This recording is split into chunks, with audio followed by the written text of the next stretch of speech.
আসসালামু আলাইকুম বন্ধুগণ, দেখতে পাচ্ছেন আমার সামনে একজন ছেলে আছে। এই তোমার নাম কি? মোহাম্মদ ইয়াসিন। ইয়াসিন, এখানে কি করো তুমি? সাহায্য তোলো। তোমার পায়ের এই অবস্থা কেমন হইলো? Bus accident. আসো তো আমার সাথে, আসো আসো আসো আসো। তোমার আব্বা আম্মু নাই? আব্বা মারা গেছে, আম্মু আছে। আসো উপরে যাই, উপরে যাই, উপরে আসো। বন্ধুগণ, দীর্ঘক্ষণ দেখতেছিলাম, ও হচ্ছে ছোট্ট একটা ছেলে। আমরা এই সাইডে দাঁড়াই। তোমার বাড়িতে কে কে আছে? আমার এদিকে চাপো, একটু চাপো। আম্মু আছে, বোন আছে, ভাই আছে। আমার বোন আমার লগে আছে। তোমার পায়ের এই অবস্থা কিভাবে হলো? Bus accident. Bus accident. তোমাকে তো মাঝে মাঝে এই জায়গায় দেখা যায়, তুমি প্রতিদিনকে এই সাহায্যই তোলো?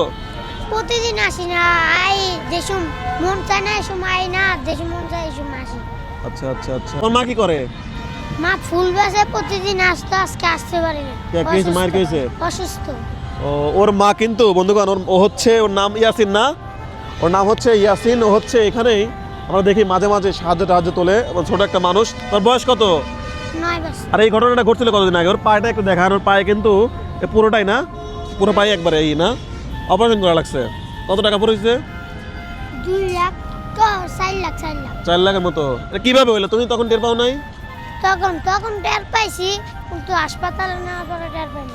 মানে গাড়িটা যখন আসলো তুমি দেখো না যে গাড়ি আসতেছে? দেখো নাই? আমি হাঁটা শুরু করছি, পুরো রাস্তা খালি। আর ওই গাড়ি কি তোমাকে মারি দিতে চলে গেছে এরকম কিছু? আচ্ছা আচ্ছা বন্ধুগণ, ওর নাম বের করেন না, এদিকে আসেন। ওর নাম হচ্ছে ইয়াসিন।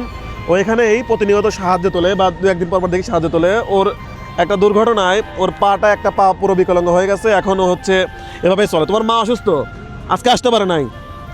ও কিন্তু বলতেছে যে অনেকে বিশ্বাসই করে না, চাপে একটু, অনেকে বিশ্বাসই করে না যে ওর এটা হচ্ছে অ্যাক্সিডেন্ট হয়েছে। অনেকে বলে যে হয়তো ভিক্ষা করার জন্য হয়তো কেউ পা এরকম করে দিছে, এরকম কিছু না। ইয়াসিনের মা আজকে অসুস্থ, সেজন্য হচ্ছে ওর মা আসতে পারে নাই, ও আসছে। ঠিক আছে? তোমার মা হচ্ছে, ওর মা হচ্ছে ফুল বিক্রি করে, একজন সাধারণ ফুল বিক্রেতা। হয়তো এখানে ফুল টুল বিক্রি করে। তোমার বাবা তো নাই না?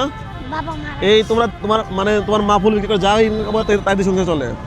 আচ্ছা আচ্ছা আচ্ছা, যাই হোক বন্ধুগণ, ওকে আমরা ভাই এদিকে আসেন তো, আসেন আসেন, আগে আসেন, আসেন আসেন, আপনিও আসেন। ওকে তো আপনারা বললেন চেনেন। তোর মা তো এখানে সাহায্য তোলে আর কি। আচ্ছা আচ্ছা, এই কতদিন ধরে কি করে সাহায্য তোলে? আনুমানিক 2-3 বছর। আচ্ছা আচ্ছা আচ্ছা। ও বলতেছে যে ওর মা নাকি অসুস্থ, ওর মা নাকি ফুল বিক্রি করে, এটা কি ঠিক? আচ্ছা আচ্ছা, তাহলে আমরা ওকে ছোট একটা কুইজের মানে একটা দেখি তো পারে নাকি। যদি পারে তাহলে ওর একদিনে কয় টাকা ইনকাম হয়, মানে কয় টাকা দেয় মানুষের সাহায্য ওঠে? 200-300। 200-300। আচ্ছা আচ্ছা, তোমাকে একটা প্রশ্ন করবো, যদি বলতে পারো তাহলে তুমি আজকে পাবে হচ্ছে 2 দিনের ইনকাম।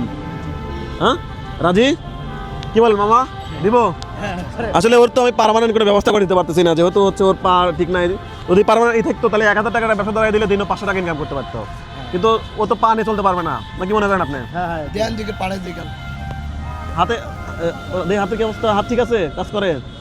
হ্যাঁ দর্শক, আপনারা জানান যে ওর জন্য একটা ব্যবসা দেওয়া ঠিক হবে কিনা। যদি আপনারা বলেন যে ব্যবসা দিলে করতে পারবে, তাহলে আমি নেক্সট ভিডিওতে ব্যবসা দিয়ে দেবো। আর এখনও ওকে একটা প্রশ্ন করে যদি পারে, তাহলে ওরা দেখে 2 দিনের ইনকামটা কত, 2-3 টাকা ইনকাম হয় না? অমনি একটু হাঁটো তো, একটু হাঁটো তো দেখি, একটু হাঁটো তো। লাঠি ছাড়া কি হাঁটতে পারো? না লাঠি ছাড়া না, রানী ছাড়া হাঁটলে রোগে খিসকায়, ব্যথা পাই। দাঁড়াতেও পারো লাঠি ছাড়া? না, ব্যথা পাই রোগে। যখন তোমার এমন হয়েছিল তখন কি তোমার আব্বু ছিল, বেঁচে ছিল? আব্বু আসিল তখন 2 লাখ টাকা, 4 লাখ টাকা শেষ হওয়ার পরে আরো 2 লাখ টাকা ছিল। ওই সময় আমার কিছু ছিল না, না গরিব ছিলাম। তারপর কয়দিন যাওয়ার পরে আমার আব্বা মারা গেছে। মাঝে মাঝে তোমার মাথায় হচ্ছে বাংলাদেশের পতাকা দেখি। তুমি কি দেশকে খুব ভালোবাসো? খুব ভালোবাসো দেশকে?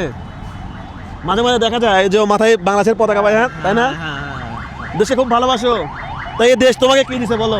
হ্যাঁ, এই দেশ তোমাকে কি দিছে? তোমার পায়ের চিকিৎসা করার টাকা দিছে কেউ কোনোভাবে? সরকারিভাবে কোনো প্রণোদনা পাইছো? না, তাও এটা যে ভালোবাসা। তাও দেশকে ভালোবাসি। যাক, ওর কথা শুনে আমি খুশি হইলাম। আপনারা খুশি হন নাই? ও দেশকে ভালোবাসে। যাই হোক, তোমার এই কথার জন্য আমি ওকে প্রশ্ন করবো না, আমি ভাবছিলাম তোকে প্রশ্ন করবো। তাহলে তোমার 2 দিনের ইনকাম দে।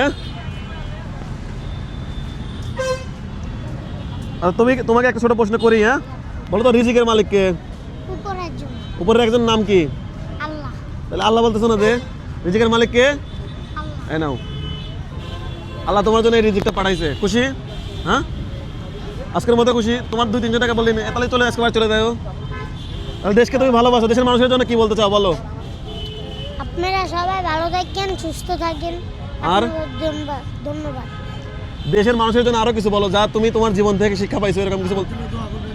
আমার জন্য দোয়া করবেন, আমার পাও দাঁড়ানো ঠিক হয়ে যান, এটা দোয়া করি। তুমি চাও না যে তোমার সরকারিভাবে তোমার কোনো চিকিৎসা হোক, তখন পাওয়াটা যাতে ভালো হয়? যাই হোক বন্ধুগণ, যদি কেউ পারেন ওর পাশে দাঁড়াতে তাহলে অবশ্যই দাঁড়াবেন। ও হচ্ছে এটা হচ্ছে আমাদের সংসদ ভবনের সামনে, এই এলাকায় হচ্ছে প্রতিদিন নাকি, এই জায়গাটার নাম কি বলে আসলে? আরং আরং আরং আরং আরঙের সামনে রাইট, আরঙের সামনে হচ্ছে ও প্রতিদিন এখানে মানে সন্ধ্যার সময় আসে আর কি সাহায্য তোলে। তো যদি কেউ পারেন, ওর পায়েটা দেখেন খুবই বাজে অবস্থা। আমি অনুরোধ করবো যদি কেউ পারেন কোনো বিত্তবান ব্যক্তি তাহলে ওর পায়েটার চিকিৎসার একটা ব্যবস্থা নেবেন। ও কিন্তু একটা কথা বলছে, আমি বাংলাদেশকে খুব ভালোবাসি, এদেশের মানুষ আমার জন্য কিছু না করলেও আমি দেশকে ভালো, তাই বললো না? I love you Bangladesh. Good বন্ধুগণ, ওর জন্য হলো এই ভিডিওটা বেশি বেশি করে শেয়ার করবেন আর ওর জন্য সবাই দোয়া করবেন। আসসালামু আলাইকুম।